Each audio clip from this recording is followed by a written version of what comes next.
Hello everyone and welcome back to another AFK journey video. In this video I want to talk about my biggest regrets in the previous Chains of Eternity season. So the first thing I'm going to mention about is this Paragon 4 Faramor. How did he end up Paragon 4 on my account? What was my thought process and why this was honestly probably my worst use of resources in the previous season?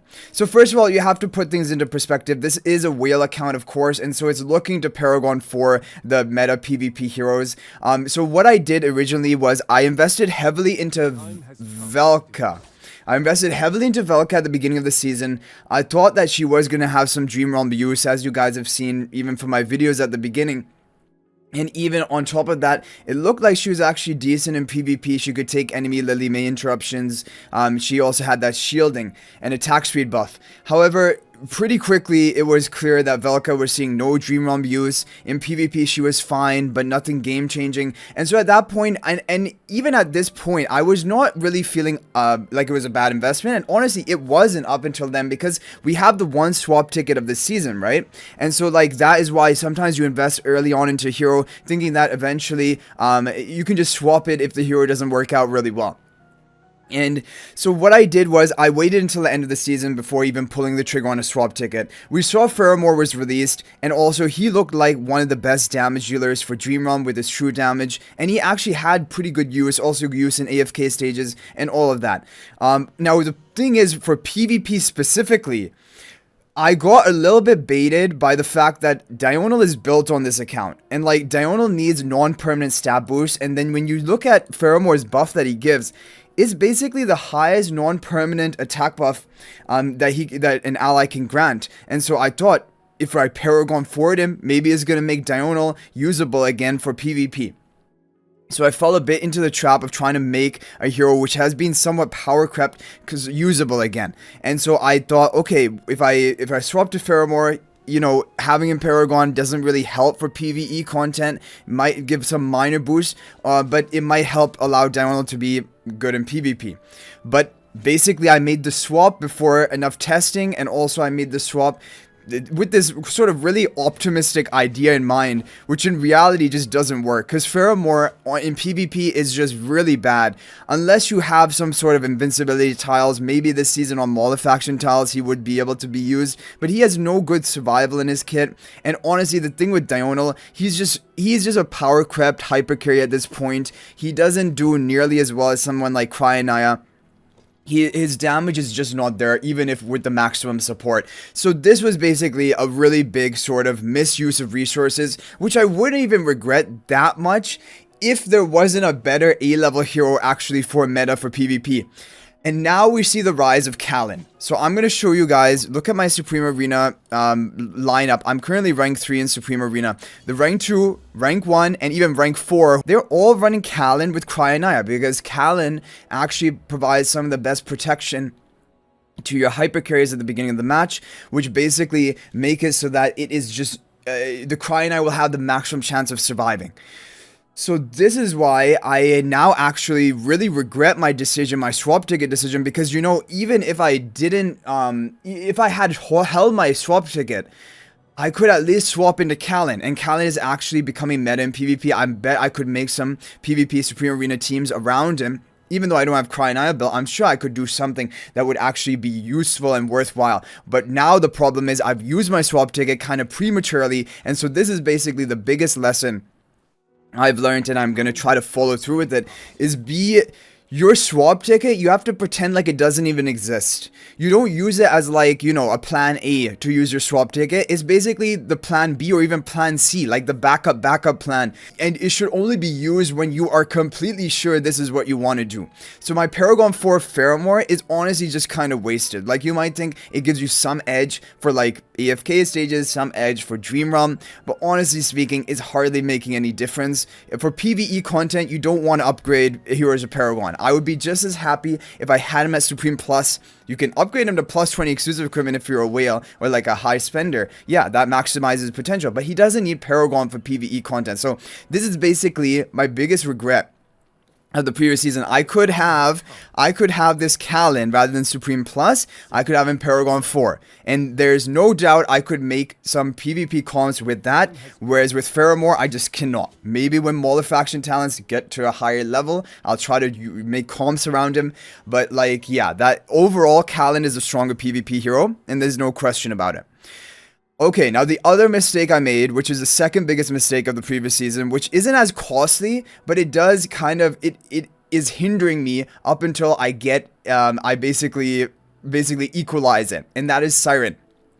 I only upgraded Cyran to Paragon 2 on the rate of recruitment. You might even think that's a lot. It depends what your level of investment is. For this account, it really wants to have Paragon 4 PvP heroes if you want to like have a good chance in Supreme Arena. And that's basically, I'm still using Cyran in my Supreme Arena defenses and offenses. However, he's true Paragon tiers below all the opponents I'm facing who are full Paragon 4 max, even meta heroes. So Cyran, it was the strongest PvP hero of the previous season. There's no question about it. And I don't know why I didn't pull the trigger and go all in on him. I kind of was like, I got him to Paragon 2, and I was again thinking, oh, I can just swap ticket him with the Paragon 4 hero that I build up later. I don't need to Paragon 4 him right now. But again, it was a mistake. Like, I had the resources to do it, and even resources that would be spare afterwards. And eventually when Shamira came out, I pulled the trigger and took Shamira all the way to Paragon 4 because I didn't want to lose out like I did on Cyran, and I'm happy with that. Paragon 4 Shamira is where she belongs. She is a meta PvP hero and a great damage deal for Dream Realm, and her Paragon upgrades will increase her damage output for Dream Realm, whereas Faramor's, it slightly does, but a lot of Faramor's damage is actually coming from converting the true damage of attack multipliers of your team into true damage, and that is not dependent on Faramor's stats. So Faramor's stats are not as going to contribute as much to a Dream Realm score as Shamira's stats. Either way, so I'm happy with Shamira's decision, but I really regret this Cyran decision, and it's kind of like every day it kind of hurts me because I could have had him Paragon 4 and it would give me an edge. Either way, it hasn't costed me anything. Like, I'm still holding top 5 Supreme Arena, regular Arena, rank 2, whatever. However, it has been a bit more stressful trying to put together comms, maybe attack and make sure you attack in before reset for Supreme Arena and things like that. So that has basically been my regret. Now, over time, you're going to build these heroes up. So this is not as bad of a mistake. Don't get me wrong. This is not nearly as bad of a mistake as a Faramor mistake, because unless somehow I can make Faramor useful for PvP, this Paragon 4 on him is a complete waste. He should not be taken past Supreme Plus as of right now, but we'll see with the Malefaction talents. So it's basically Callan. Now I'm going to talk about some decisions I'm proud of. I didn't recruit Gerda. In fact, I only did the 40 recruitments that I had for the pre-order bundle, and I didn't recruit any more copies of her on a Rada banner. Then I put her on my wish list, and over time I built her up, and now Gerda actually has seen some meta use for Legend Trials, some AFK stages, and Legend Trials now are way more important than ever before because they give you season EXP. And so having the Gerda built is helpful for me for Legend Trials, but honestly, I could have gone by without her built as well. She's a not very important hero, so I'm happy with the decision I made.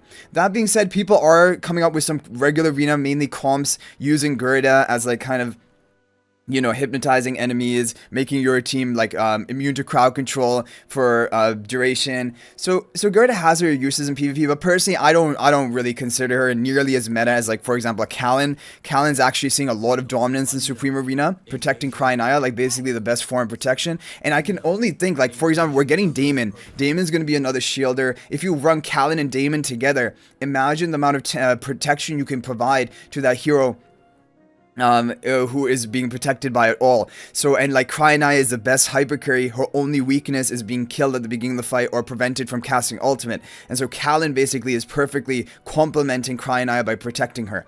So Callan really, honestly, he's kind of the dark horse in PvP of the previous season. Cyran was the front runner. Everyone knew he was great in PvP. I don't know why I didn't pull the trigger in Paragon for him. And Shamira, of course, very dominant as well, but I'm glad I Paragon for her. As for the other heroes, I'm pretty happy with my decision. I left Lorsan at Supreme Plus. Some people make some use of him in PvP, Supreme Arena, but honestly speaking, I do not think he's top tier PvP, so I'm happy where he is at Supreme Plus.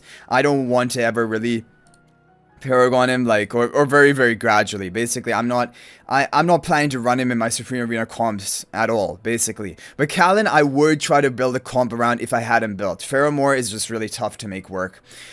So that is basically it. Now, as for the Celestial Hypogeans, you know, we got 3 Celestial Hypogeans in the previous season. I'm not going to really talk about them too much. I ended up going Paragon 4 Twins and then Athalia Paragon 4. I'm really happy with Athalia. I think that she is such a good PvP assassin nuker for regular arena and Supreme Arena. I'm now running her with a Mauler faction talent team in Supreme Arena. I can even show it to you guys, but you guys can wait for my updated Supreme Arena defense lineup for the next week. But this is basically what I'm running. Basically, maximum buffing the Athalia, having Shakir on this Mauler tile, Mikola, and all of these melee heroes who are going to get control of the Honor Arena.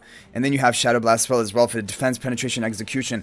This is really strong. Athalia has crazy nuking power. The fact that she can dash into enemy teams, and then even after she dies, she can keep bouncing around and dealing damage. She's overall a very strong hero. I'm very happy with her decision to Paragon 4. The twins, this is a very whale thing to do. Honestly, the twins don't necessarily need Paragon 4 upgrade. Athalia would like the highest Paragon tier that you can afford. However, the twins, they're support. So of course, it would be nice if you Paragon upgrade them due to the rivalry stat changes. However, they're a lower priority than Athalia. Cryonite, I didn't build a Paragon. I'm still not planning to build it a Paragon. I'm going to try to make use of the heroes I have because I have plenty of heroes. Basically, the other thing is this account had the download Paragon 4 already. Basically, and so the thing is, if I build Cryonite, they basically are kind of that same hyper carry role, but Cryonite is so far better than Diurnal, and I think this season Cryonite is going to be super dominant. Already you're seeing it. The meta teams, they're using Cryonite with Callan, and once we get the Guardian spell artifact, it's going to become even crazier. That is basically the thing. We don't know how many Celestial Hypogeans we're going to have this season. I'm expecting 3, but on it, of course it's better for 2 because it gives us everyone more time to catch up and build up heroes. However, if it is 3, which I think that the second one probably will be coming out at the end of this month, June, because that is when we're going to have the new phase 2. So I was thinking maybe phase 1, Celestial Hypogean, phase 2 beginning, Celestial Hypogean, and then phase 3 beginning, Celestial Hypogean. That's what I'm thinking could potentially be like the roadmap, but of course there's no confirmation on this. This is just my complete speculations right now. I do expect there will be a game-changing Celestial Hypogean of the season, most likely, because normally there is. Kulu hasn't really been that. Kulu is for AFK stages and PvP. But if you're going to build for PvP, you need to have high investment into her.